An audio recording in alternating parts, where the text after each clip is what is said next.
આપનું સ્વાગત છે। વિજયનગર તાલુકાના આંતરસુંબા ગામ ખાતે આદિવાસી ડુંગરી ગરાસિયા સર્વાંગી વિકાસ મંડળ આયોજિત મહારાણા પૂજા ભીલની જન્મ જયંતિની કરાઈ ઉજવણી। સાબરકાંઠા જિલ્લાના વિજયનગર તાલુકાના આંતરસુંબા ગામે આદિવાસી ડુંગરી ગરાસિયા સર્વાંગી વિકાસ મંડળ આયોજિત મહારાણા પૂજા ભીલની જન્મ જયંતિની ઉજવણી કરવામાં આવી। વિજયનગર તાલુકાના આંતરસુંબા ગામ ખાતે આદિવાસી ડુંગરી ગરાસિયા સર્વાંગી વિકાસ મંડળ આયોજિત મહારાણા પૂજા ભીલની જન્મ જયંતિની ભવ્યતાસભર ઉજવણી આદિવાસી સમાજ દ્વારા કરવામાં આવી। સમાજે રાજકીય પક્ષ અને ધર્મને એક બાજુ રાખી આદિવાસી ભીલ પ્રદેશ બનાવવા માટે આદિવાસીત્વ વિચારધારા લાવવા અપીલ કરી હતી। મોટી સંખ્યામાં આદિવાસી સમાજ આ ઉજવણી દરમિયાન હાજર જોવા મળ્યો હતો। રિપોર્ટર મગનભાઈ પરમાર, મલાસા।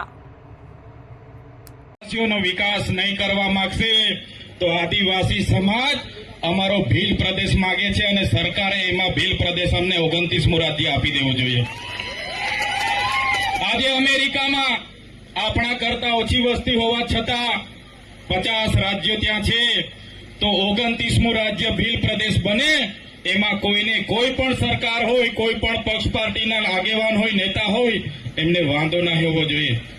આજે તમે જોયું હશે, શિક્ષકો નથી, રોડ રસ્તા નથી, જિંદાબાદ મુર્દાબાદ આપણે બધા કરી રહ્યા છે, પણ આ સરકારોની મનસા નથી આદિવાસીઓનો વિકાસ થાય, આ સરકારની મનસા નથી આદિવાસીઓને અધિકાર મળે, એટલા માટે જ આટલા બધા ભેદભાવ થાય છે। ત્યારે આ મંચ પરથી કહેવા માંગીએ છીએ, જે ભીલ પ્રદેશ આપણો ભૂતકાળમાં હતો એમાંથી રાજસ્થાનમાં, મધ્યપ્રદેશમાં, ગુજરાત અને મહારાષ્ટ્રમાં વિભાજન કરવામાં આવ્યું।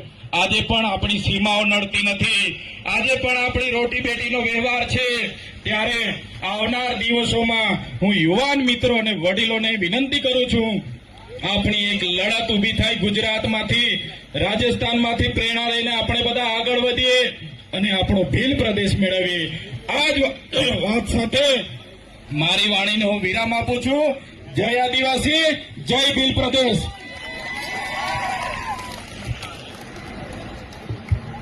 આવા ન્યૂઝ જોવા માટે સાબર આવાજ યુટ્યુબ ચેનલને સબસ્ક્રાઇબ કરો અને લાઇક કરો, જેથી હવે પછીના દરેક સમાચાર સબસ્ક્રાઇબ કરેલા હશે તેઓને નવા સમાચારની માહિતી મળી જશે।